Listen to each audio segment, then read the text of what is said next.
Bonjour à tous, vous m'entendez également. Je vais essayer d'être aussi passionnant que Redouane, ça va être un peu compliqué. Moi, je m'appelle Florian Gravier, je vais vous raconter un peu mon histoire. Je vais commencer par le mot quartier. Je crois qu'on se prend un peu tous la tête sur comment nommer là d'où on vient. Alors, en ce qui concerne les quartiers, ici, on est dans le quartier de Passy. Il y a les beaux quartiers, il y a les quartiers populaires. Avant, on disait banlieue, maintenant on dit quartier populaire, parce que dans le 19e, c'est pas la banlieue, mais il y a des quartiers populaires, on ne sait pas trop. En ce qui concerne les Parisiens, en ce moment, il y a un mot qui est pas mal, qu'on peut prendre, on est des grands Parisiens. Moi, j'aime bien, ça marche pas trop pour les autres grandes villes, mais il y a le Grand Paris qui se développe, qui montre que Paris a besoin de sa banlieue, et de sa périphérie, et donc voilà, le mot grand Parisien, moi, ça me le fait bien, c'est plutôt valorisant. Ça grandit. Voilà, donc moi j'ai grandi dans un endroit qui n'est pas le Grand Paris, malheureusement pour ma ville d'origine qui est Villiers-le-Bel. Elle va être au banc du Grand Paris et j'ai pas un très très grand espoir pour cette ville-là, parce qui est vraiment à la limite de la campagne et qui a, comme de nombreuses villes de banlieue, un mot principal, c'est-à-dire que Villiers-le-Bel crée beaucoup de talents. Il y a beaucoup de réussite qui vient de Villiers-le-Bel, des sportifs et des gens qui font de la musique, mais aussi des ingénieurs, des gens qui réussissent dans la communication. Mais malheureusement, c'est un mot qu'on retrouve assez souvent en banlieue, c'est qu'un banlieusard qui réussit, c'est un banlieusard qui part. Moi, je l'ai fait aussi. Hein. J'ai grandi à Villiers-le-Bel, j'étais au lycée à Sarcelles. Après, j'ai voyagé, j'ai habité à Paris, etc. Et quand est venu le moment de créer mon entreprise, je me suis dit qu'il fallait revenir en banlieue parce que j'avais reçu beaucoup de richesses en ayant grandi à Villiers-le-Bel. Et il fallait redonner à un moment.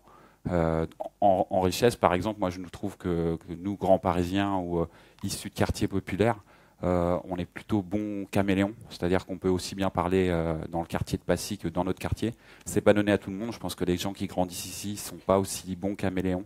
Donc c'est une des richesses qu'on a et qu'on peut mettre en avant. Donc pour mon parcours, moi j'ai eu un bac L, j'ai fait la faculté, j'ai un master de conception de projet culturel, j'ai un peu bossé dans ce domaine-là. Après, j'étais serveur, j'ai fait un CAP de cuisine, j'ai voyagé pendant 7-8 ans parce que j'avais envie de voir l'étranger. Quand on a un passeport français, on est bienvenu dans plein de pays, ce qui est assez rare. Enfin, il y a plein de gens qui n'ont pas cette possibilité-là. Donc voilà, j'ai pas mal bourlingué et j'avais une passion depuis que j'étais tout petit, c'était le patin à roulettes. J'en faisais à Villiers-le-Bel, j'allais à la Défense, j'allais au Trocadéro faire du patin à roulettes et en France, on avait la tradition de prendre des chaussures qu'on aimait bien, des sneakers la plupart du temps, et de prendre sa perceuse et de les visser, de les percer et de les visser sur des châssis de patins à roulettes. Donc je faisais ça dans mon garage avec mon papa. Et je me suis dit, lors d'un voyage à New York, j'avais une belle paire de Nike Dunk violettes avec des roues violettes, etc. Je m'étais fait un beau petit montage. Et des gens m'arrêtaient dans la rue en me disant que c'était des sneakers on wheels. Et ils ne parlaient pas du mot de roller skate. Parce qu'aux États-Unis, ils ont des bottines comme les bottines de patin à glace sur leur patin à roulettes. Et le fait de voir des sneakers dessus, ça les attrayait. Et du coup, j'étais amené à faire quelques montages comme ça. J'ai loué une perceuse, j'ai acheté des chaussures et je faisais des montages pour des gens. Donc je me suis fait quelques dizaines de dollars comme ça pour les gens. Et je me suis dit qu'il y avait peut-être un business à monter, mais qu'il fallait, en plus de l'aspect visuel, avoir ce qu'on appelle dans le monde de l'entrepreneuriat de la valeur ajoutée. Et cette valeur ajoutée, c'était de pouvoir rendre ces chaussures détachables. Donc, fort de mon CAP de cuisine, je me suis dit je vais monter une entreprise. Et il a fallu que je me forme. Et voilà, en France, on a la chance d'avoir plein d'organismes ou de structures de formation. Je ne sais pas si c'est typique des gens qui viennent de quartiers populaires, mais moi, je sais gratter. Donc, je sais où trouver les opportunités pour pouvoir obtenir ce dont j'ai besoin.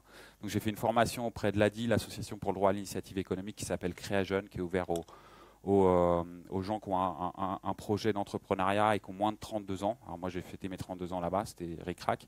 Mais c'est 2 mois, c'est gratuit et c'est des super intervenants. Donc, si vous avez des idées d'entreprendre et que vous n'avez pas fait de grandes écoles comme moi sur le business ou sur le management, allez voir l'ADI.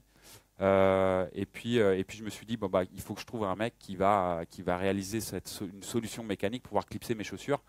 Les ingénieurs sont bien capables d'envoyer des fusées sur la Lune ou de faire des voitures ou des trucs un peu ouf. Il y en a bien un qui va réussir à créer un système qui va me permettre de clipser des chaussures sur des patins à roulettes. Donc je me suis j'ai cherché, j'ai dû aller voir des cabinets d'ingénierie. Ils me demandaient 50 000 euros. Moi, j'avais 15 000 euros en poche parce que j'étais parti 6 mois travailler en Suisse avec mon CAP de cuisine et j'avais réussi à mettre 15 000 euros de côté, donc je travaillais 200-250 heures par mois en intérim, 20 euros de l'heure. La Suisse, c'est un bon plan pour ceux qui savent porter des assiettes ou en remplir. Et voilà, donc c'était trop cher les cabinets d'ingénierie, il a fallu que je trouve autre chose et je suis allé voir, j'ai appris l'existence des juniors entreprises. Les juniors entreprises, c'est des associations d'élèves qui sont issus de grandes écoles, donc qui sont encore élèves en grandes écoles et qui vont réaliser des prestations en lien avec leur formation. Donc moi, je suis allé voir la junior entreprise des arts et métiers, école d'ingénierie mécanique, et j'ai rencontré mon associé qui est issu de banlieue aussi, mais d'une autre banlieue, de Chatou. C'est pas tout à fait le même style, mais bon, on est tous de la périphérie parisienne. Et voilà, donc au début, il était prestataire pour la junior entreprise. Moi, je payais la junior entreprise et lui, il touchait de l'argent comme ça. Il a eu son diplôme. Il m'a dit, écoute, j'ai fait 7 ans d'études, c'est pas pour monter une boîte avec toi et pas gagner d'argent. Donc, je veux bien, on fait ça le week-end, tu me donnes quelques pourcents de ta boîte et tout, machin. Et je vais bosser. Donc, il a fait 7 mois chez Guerlain. Et puis pendant ce temps-là, il y a Yves Saint Laurent qui a sorti une paire de patins à roulettes non détachables à 900 euros. Moi, j'ai fait mon étude de marché avec la junior entreprise de l'ESSEC cette fois-ci, spécialisée dans les études de marché notamment. Et du coup, j'ai réussi à le convaincre et il m'a rejoint à plein temps. Et avant ça, on avait déjà développé un premier prototype. On a développé d'autres prototypes parce que moi, je ne savais pas, mais quand on veut faire un produit physique avec une solution mécanique, en général, moi, je pensais que j'avais mon premier prototype et 3-4 mois après, j'allais pouvoir être sur le marché, fabriquer ça sans problème, etc. Il a fallu faire 7 versions du prototype pour arriver à quelque chose de satisfaisant parce que les premiers, ils cassaient. Et voilà, donc on a fait l'itération, etc. On a été incubé à l'École nationale supérieure des arts et métiers où on allait bricoler nos différents prototypes. Et on a créé la société en 2014. Et dès sa création, moi j'avais la volonté comme je vous l'ai dit, de retourner en banlieue, d'aller créer un peu de richesse là-bas, d'aller participer à mon tout petit niveau, parce qu'on ne fait pas tant que ça pour notre territoire, d'aller en banlieue. Donc j'ai cherché des pépinières, des hôtels d'entreprise. J'ai découvert l'existence de la pépinière d'entreprise de la Courneuve, qui est gérée par la Miel, dont Sylvie est là, qui est la directrice. Allez-y, la Miel, c'est une super association, et la pépinière d'entreprise de la Courneuve, elle est vraiment bien. Il y a des espaces de coworking, il y a des petites salles, il y a des grandes salles, vous pouvez facilement passer d'un lieu à un autre, etc. Il y a de l'accompagnement, ça coûte pas cher, et en plus, et ça c'est un des avantages qu'on peut avoir quand on est issu de quartiers populaires, c'est qu'il y a une vraie visibilité là-bas.